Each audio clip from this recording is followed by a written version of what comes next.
حضرت محمد بن سیرین اور حضرت حسن بصری رضی اللہ تعالیٰ عنہ، ان دونوں کا ایک زمانہ ہے اور یہ دونوں تابعی ہیں۔ ان میں سے ایک کا وصال ہوا، انتقال ہوا، حضرت محمد بن سیرین کا وصال ہوا یا حضرت حسن بصری کا وصال ہوا، تو دوسرے تابعی جو ہیں ان کے جنازے کے لیے نہیں گئے۔ تو کسی نے ان کو پوچھا کہ آپ جنازے میں شامل نہیں ہوئے، تو انہوں نے کہا کہ میری نیت کا استحضار نہیں تھا۔ تو آج نیت کا استحضار تو دور کی بات ہے، ہماری نیت ہی دوسری ہوتی ہے، تو پھر اعمال خیر نہیں رہتے۔ تو یہ بنیادی چیز ہے۔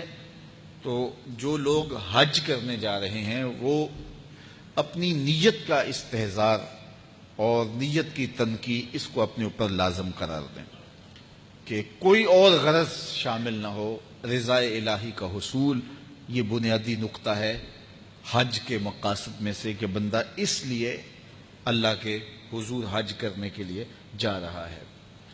تو حاجی تو وہ بن ہی جائے گا، خود بخود ہی ہو جائے گا۔ اچھا، کئی لوگوں کا یہ خیال ہوتا ہے کہ میں نے ایک حج کیا ہے تو حاجی بن جاؤں گا، اور زیادہ حج کیے جائیں گے تو پھر الحاج بن جاؤں گا۔ تو یہ ایک عوام کی غلط فہمی ہے۔ حاجی اور حاج ان دونوں کے اندر کوئی فرق نہیں ہے۔ حاجی بھی اس میں فاعل کا صیغہ ہے اور حاج بھی جو ہے وہ اسی معنی میں ہے۔ تو حاجی ہو یا حاج ہو، الحاج ہو، الحاج الف لام تو معرفہ کے لیے لگ گیا۔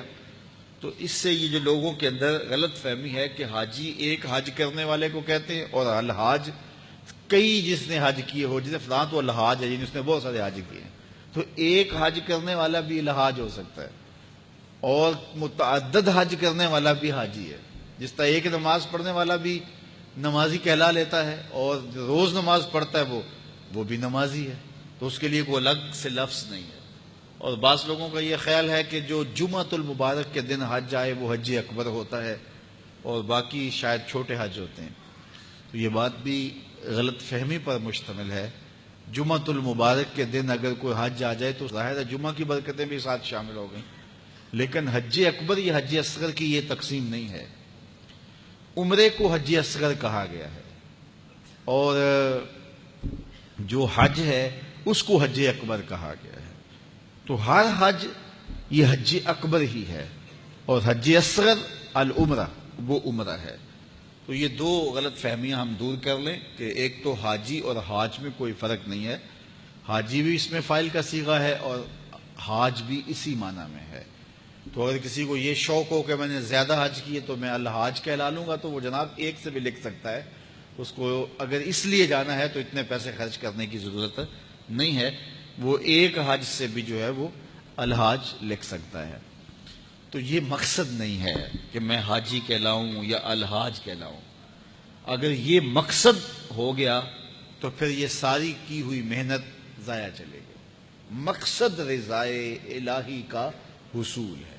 اللہ تعالیٰ جل شانہ یہ نصیب کرے، اور یہ حج کے بنیادی مقاصد میں سے ایک مقصد ہے کہ اللہ کی رضا کو حاصل کیا جائے۔ فرمایا تمہارے گوشت، تمہارے خون اللہ کو نہیں پہنچتے۔ یہ جو تم قربانیاں ذبح کرتے ہو، نہ تو خون پہنچتا ہے نہ تمہارا گوشت اللہ کو پہنچتا ہے۔ گوشت تم خود کھا جاتے ہو، خون نالیوں میں بہہ جاتا ہے، تو پھر اللہ کو کیا پہنچا؟ نہ تمہارا خون پہنچا، نہ تمہارا گوشت پہنچا، نہ تمہارا پوست پہنچا۔ فرمایا اللہ کو تمہارے دل کا تقوی پہنچتا ہے۔ تو یہ نیت کے فرق سے عمل ہوتا ہے، یہ بات ذہن میں رکھیے گا۔ ہجرت جیسا عمل کتنا بابرکت عمل تھا، کتنا خوبصورت وظیفہ تھا،